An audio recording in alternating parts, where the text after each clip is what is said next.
24 ஆரம்பங்களிடம் நீல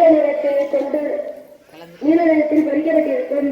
இவ்வாறு அச்சிறு அசோகர் பயன்படுத்திய சின்னமாகும். நாட்டில் நிலைநாட்ட விரும்பிய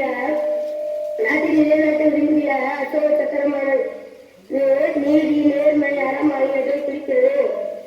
கீழிருந்து மேலே ஏற்றப்படும் கொடியான உச்சி கம்பத்தில் அறந்தவுடன் அனைவராலும்